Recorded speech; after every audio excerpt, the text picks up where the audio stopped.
Rob. I own the Bunker Games. I've been gaming since I was 9, so it's a pretty long time. I'm 33 now, so you can imagine it's more of a love than a hobby, I guess. My job before this was working in IT, doing stuff for MOD. There's not much I can say about it, except it was really mind-numbing and boring. It paid, it was steady wage, I got to wear a shirt and tie, and it was the most ridiculous thing any human can do to try and find satisfaction in life, and I think that what I did here was take control of my own life and do what I want to do. I'm Paul Buffard, I'm 34. I'm the chairman here for the club, and outside of work I'm a senior programmer. Hi, my name's Phil, I'm 29, from Hillsey in Portsmouth. I've been coming to this club now for about 8-9 months. I mainly play X-Wing miniatures. At the club, I'm the X-Wing game champion. I trial the game for other people. So if someone wants to try the game, I'll give up an evening, show them the basics, run through how you play the game, lend people the models, so people can come to the club even if they haven't got any models, haven't spent any money, they can try the game. It's one feature we quite like to get this club to do. My name's Ross, I play 40k down here. I used to play Battlefield Gothic, but they don't do that anymore. I am actually a trainee teacher at the moment, so not much time spared, but when I can I do get down here. I'm Lyndon Paxton, I'm 58 years old and I'm currently retired, so I play games, both clubs like this, and I also do some of the stuff at home.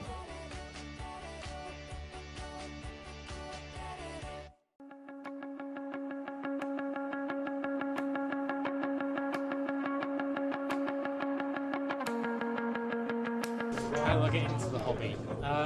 That goes back a long, long way. Back at school time, a friend of mine, his older brother had D&D, and he basically used me and his brother as guinea pigs for his adventures. I got heavily into Games Workshop stuff at the time because that's all you could really ever find. And I fell out of it for quite a few years. One day at work I went to shop and picked up White Dwarf. One of the guys in the office said, "Oh, I used to play that," and we got back into playing again. Then about 5 years ago, a couple of friends came to the club and said, "Oh, you might as well come on down, come and join us." So I came down, had a couple of games. At that stage I'd already come out of playing just the Games Workshop stuff. I'd sort of gone into other genres, into World War II and other type of games, and started playing those. Found the group of guys down here really good laugh. You actually got to sit down and have a good chat. They're more interested in playing the game and having a bit of a laugh. Not so serious like you get at many tournaments or something like that. Sort of just fell in. And the last 3 years I've been the chairman of the club.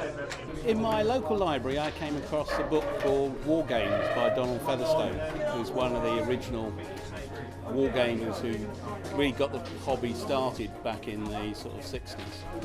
I got that when I was 11. I then found a local club and I started going along to that, played Napoleonics and 25mm and then Ancients, and I got interested in the whole raft of historical gaming with those. Then when at school, Dungeons and Dragons was just starting off, so we started playing a lot of that. We got a lot of youngsters involved, and for many years that's what I played that as well as a lot of historical gaming. Back to the 80s.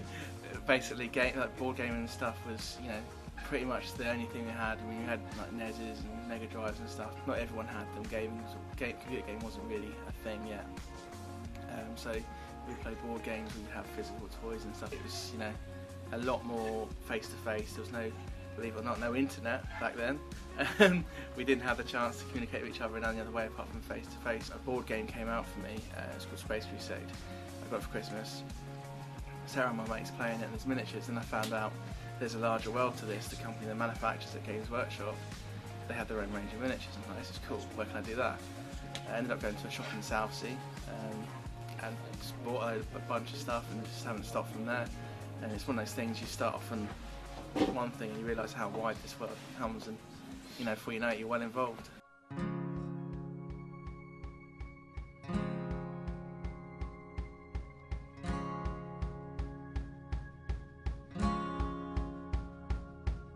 To be honest, I've played more computer games. In my past than tabletop games. This is something only recently I've got into in the last year, as I said. But I think it's something a bit more. Sometimes it's a bit more fun. I don't quite know where you physically got a model and you're actually interacting with someone in front of you. It's a bit of a classic thing. People have done for a very long time, different kind of board games. I think when you just play a computer game, even you talk to someone over the net, it's a bit of a disconnection. I think we're kind of, in some ways, built to be a bit more relational. Even us blokes, it's something a bit more enjoyable winning in front of someone than someone who's on the other side of the planet on your Xbox. So yeah, I quite like that. A friend of mine who runs a board game online store went up to Insomnia, which is the big computer games thing, and he was selling board games there, sort of supposedly Minecraft bits and pieces, but he was also selling other board games. And there's a lot of people there that actually started coming away from the computer games to sit there and play the board games. I think there's a mass appeal where people like to play games and they're finding they're loving to play the computer games, but the social aspect gets a bit missing, it gets a bit faceless in the computer games, where with the board games, the tabletop stuff, you've got that group face-to-face interaction. You can get across your achievements, or when you talk to somebody, you can get across your facial expressions, your meanings better, and it's a lot more fun.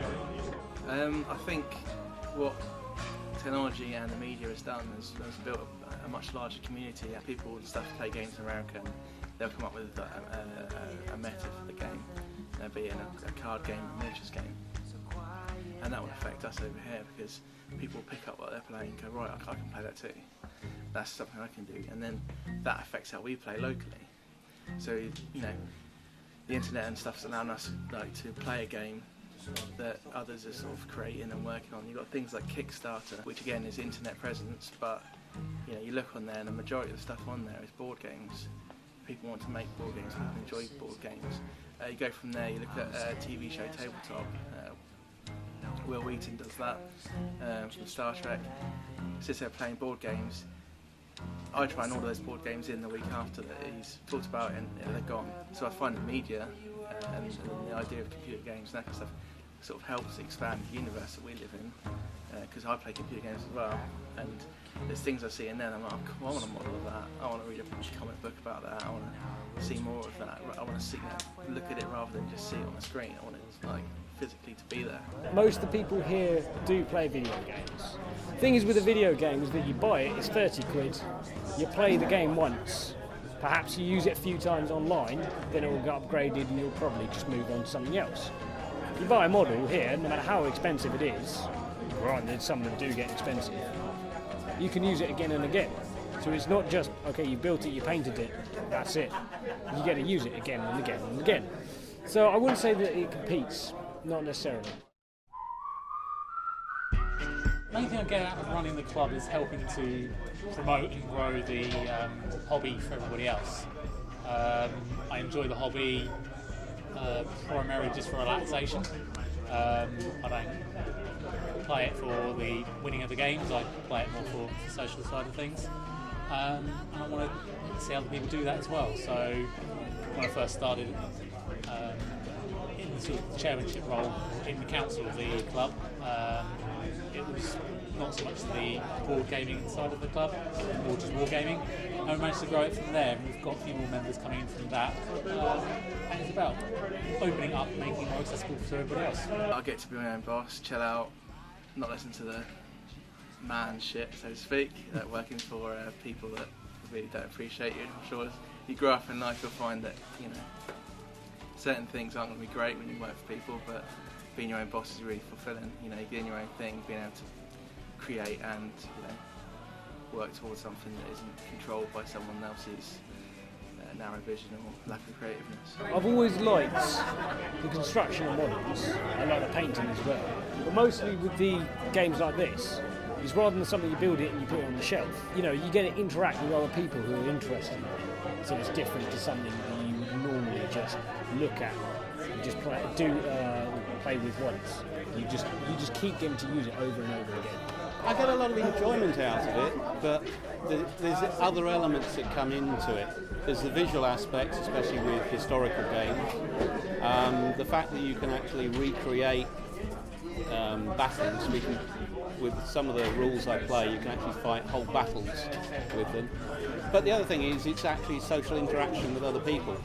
I get to mix with different age groups. We also try and get youngsters involved as well. But it's getting harder and harder to get youngsters involved. The idea of a stereotype or subculture or anything like that is quite, personally I find it humorous. In the media you've got things like Big Bang Theory, which everyone sort of, it's funny, people enjoy it, they like it, and they ultimately love the characters despite at first thinking they're really weird. It's their personality people like, and then that's sort of led on to the geek chic culture of a couple of years ago that came about, and then that's gone.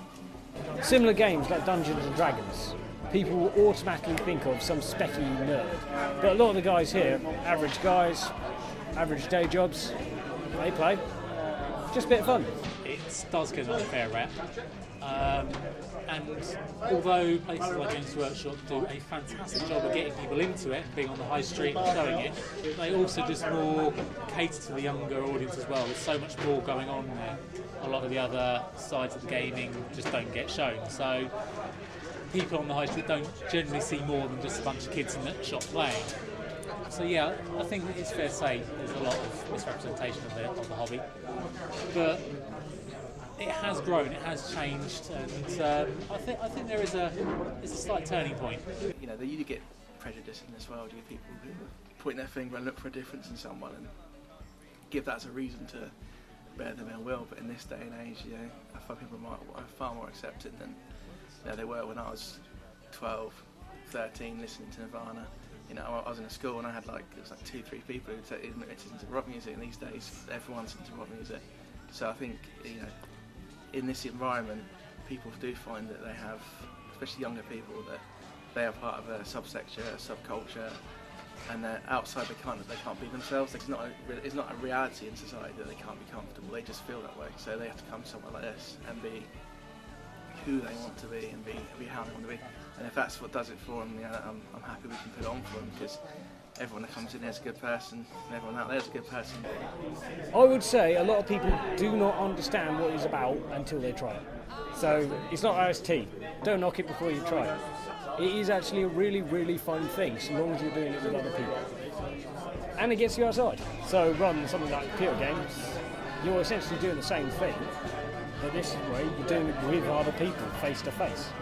That's one thing that I really enjoy about this. You know, you get to actually talk to real people.